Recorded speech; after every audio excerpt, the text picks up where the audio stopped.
Hi, I'm Lynne and I'm an alcoholic. This is my story in a nutshell. Life was tough at times for a little gal, the eldest of 6, with a live-in pedophile grandfather. Such was my childhood. My teens weren't any better, with 2 rapes, foster care, and a scoundrel father who was MIA, non-military. At 13, I came across the most amazing elixir, vodka. It was the solution to everything.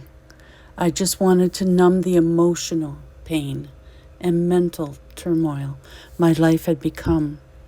I was able to be released from the system at 17 and moved home to be with my mom and siblings.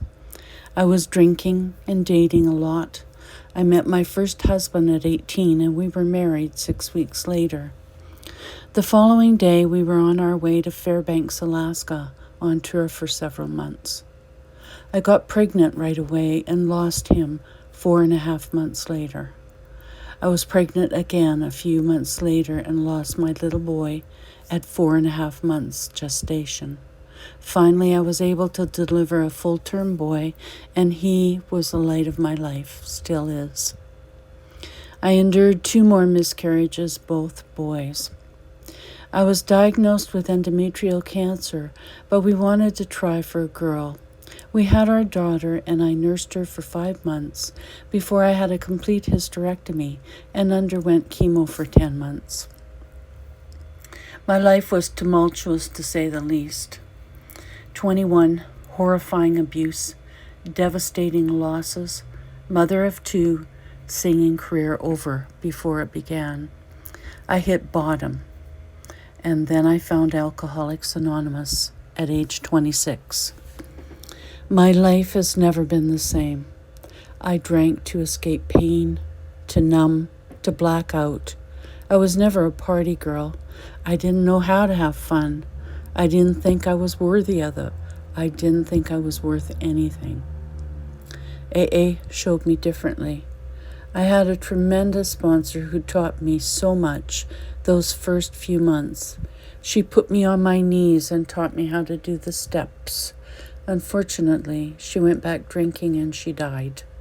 I stayed sober, 45 years now. The way I did it was that I didn't drink. I went to a pile of meetings. They were all over the place, so we had meetings in the car on the way to the meetings. We attended the meeting, then we went to Denny's after the meeting, had another meeting, meetings. It was my whole life those first 3 years.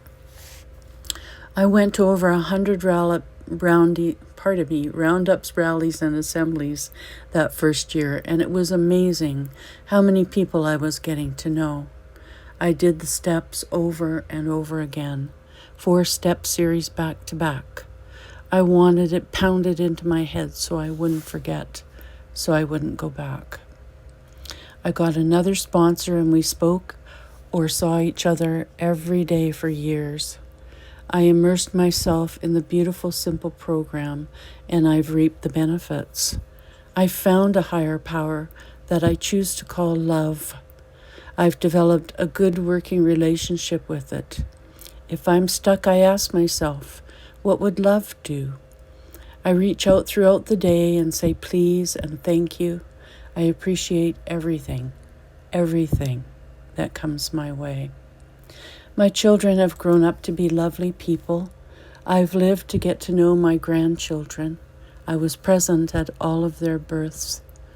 I married in the program, but we were too different to make it work, so we divorced. I married for the 3rd time and found true love at last. We were together for just over 29 years.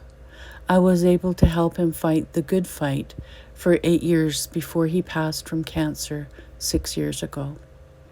These last 6 years, I've learned how to live on my own and develop a life as a single person.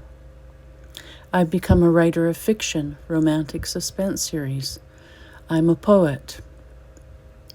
I say I a lot, but what I really mean is my higher power and I, because without faith that really worked for me, I wouldn't be here at all. at all. I'm grateful. Love, Lynne.